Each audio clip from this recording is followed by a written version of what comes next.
한 소년이 있었습니다. 학교 성적은 꼴찌였습니다. 선생님은 이 아이를 두고 이렇게 말했습니다. 이 아이는 아무것도 될 수 없다. 말을 할 때마다 심하게 더듬었습니다. 발음도 이상했습니다.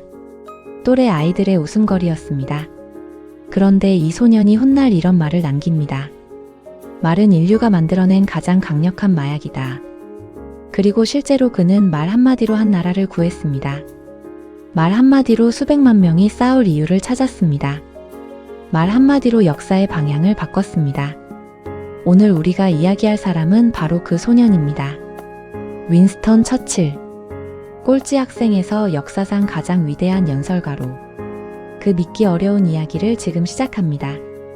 1874년 11월 30일 영국 옥스퍼드셔의 블레넘 궁전에서 한 아이가 태어났습니다. 윈스턴 레너드 스펜서 처칠. 아버지는 귀족 출신의 유명한 정치인이었습니다. 화려한 집안이었습니다. 하지만 어린 처칠에게 그 집안은 오히려 무거운 짐이었습니다. 아버지는 아들에게 관심이 없었습니다. 어머니는 사교계에 바빴습니다. 처칠은 사실상 유모 손에서 자랐습니다. 훗날 처칠은 이렇게 회고했습니다. 나의 어린 시절 가장 따뜻한 기억은 유모 에버레스트 여사뿐이다. 부모에게서 받지 못한 사랑을 유모에게서 받은 아이. 그리고 학교에 들어가자 상황은 더 나빠졌습니다. 처칠은 공부를 잘하지 못했습니다. 수학은 낙제 수준이었고 라틴어는 손도 못 댔습니다. 그런데 그것보다 더 큰 문제가 있었습니다. 말을 더듬었습니다. 단어가 입에서 걸렸습니다. 특히 S 발음이 제대로 나오지 않았습니다. 발표를 할 때마다 교실 안에 웃음이 번졌습니다. 명문가의 아들이 수업 시간마다 조롱을 받았습니다. 처칠은 이 시절을 평생 잊지 못했습니다. 그리고 이 시절의 상처가 훗날 그를 역사상 가장 위대한 연설가로 만드는 역설적인 연료가 됩니다. 처칠은 영국 최고 명문 사관학교인 샌드허스트에 입학하기 위해 시험을 봤습니다. 떨어졌습니다.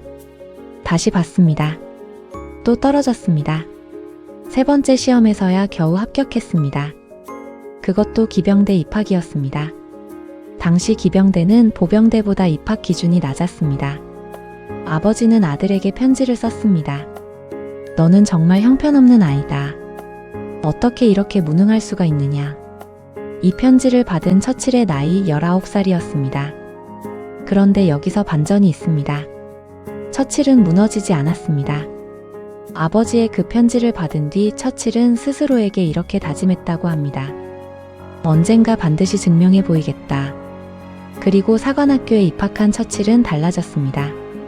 자신이 흥미를 느끼는 것에는 놀라운 집중력을 발휘했습니다. 졸업할 때 성적은 전체 150명 중 20등이었습니다. 꼴찌 소년이 상위권으로 졸업한 것입니다. 하지만 그에게 진짜 무기가 생기기 시작한 것은 바로 이 시기였습니다. 처칠은 책을 읽기 시작했습니다. 닥치는 대로 읽었습니다. 역사책, 철학책, 연설문 모음집. 특히 연설문을 집중적으로 읽었습니다. 영국 역사상 위대한 연설가들의 문장을 필사하고 소리내어 읽고 외웠습니다. 말을 더듬는 소년이 말을 공부하기 시작한 것입니다. 처칠은 자신의 약점을 정면으로 마주했습니다. 말더듬이라는 약점을. 그는 매일 거울 앞에 섰습니다. 같은 문장을 수십 번, 수백 번 반복했습니다. 특히 S 발음이 들어간 문장을 집중적으로 연습했습니다. 그는 말더듬을 완전히 고치지는 못했습니다. 하지만 그것을 숨기는 대신 오히려 활용하는 법을 배웠습니다. 일부러 말을 천천히 했습니다. 그 느린 속도가 오히려 청중에게 묵직함으로 전달됐습니다. 단어 하나하나를 조심스럽게 고르는 습관이 생겼습니다.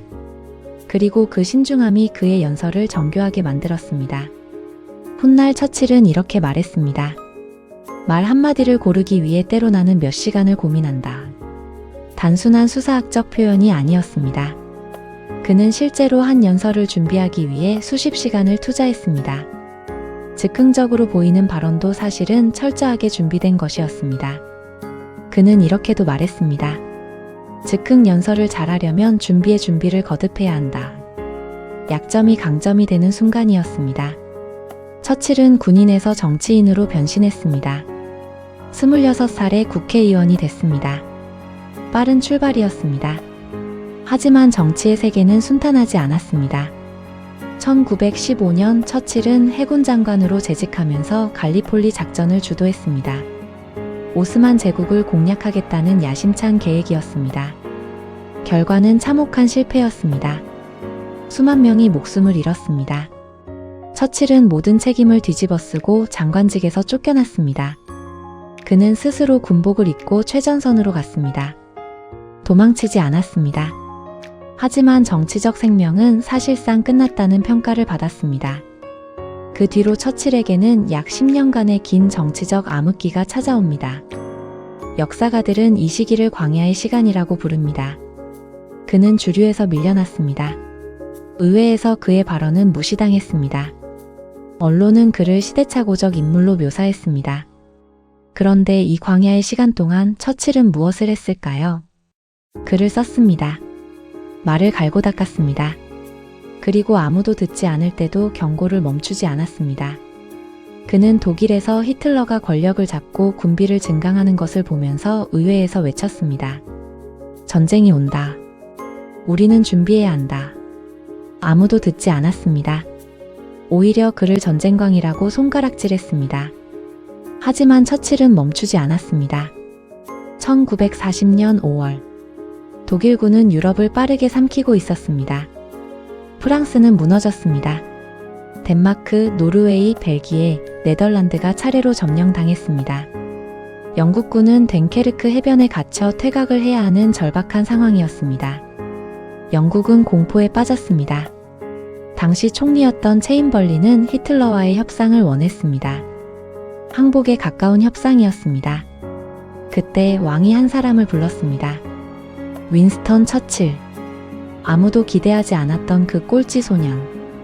광야에서 10년을 외쳤지만 아무도 듣지 않았던 그 남자.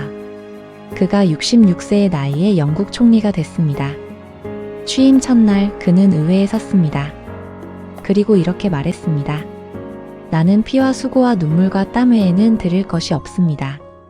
항복 대신 싸움을 선택한 선언이었습니다. 영국이 흔들렸습니다.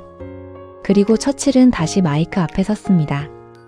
1940년 6월 4일 됭케르크 철수 직후 영국 본토를 향한 독일의 공격이 임박한 상황. 전 세계가 영국의 항복을 기다리고 있었습니다. 처칠이 의회 연설대에 섰습니다. 그리고 이 말을 했습니다. 우리는 해변에서 싸울 것입니다. 우리는 상륙 지점에서 싸울 것입니다. 우리는 들판과 거리에서 싸울 것입니다. 우리는 언덕에서 싸울 것입니다. 우리는 절대 항복하지 않을 것입니다. 침묵이 흘렀습니다. 그리고 의회가 울었습니다. 한 의원이 나중에 이렇게 말했습니다. 그 순간 우리는 이길 수 있다는 것을 알았다. 실제로 전세가 바뀐 것은 아무것도 없었습니다. 군대가 갑자기 강해진 것도 아니었습니다. 무기가 늘어난 것도 아니었습니다. 오직 말이 바뀌었을 뿐입니다. 하지만 그 말 하나가 수백만 영국인의 마음을 바꿨습니다. 처칠이 직접 말했습니다. 나는 사자의 포효를 대신 전달했을 뿐이다. 영국 국민이 사자였다. 그러나 역사가들은 이렇게 평가합니다. 처칠의 말이 없었다면 그 사자는 끝내 울지 못했을 것이라고. 처칠은 이런 말도 남겼습니다. 비관주의자는 모든 기회에서 어려움을 찾고 낙관주의자는 모든 어려움에서 기회를 찾는다.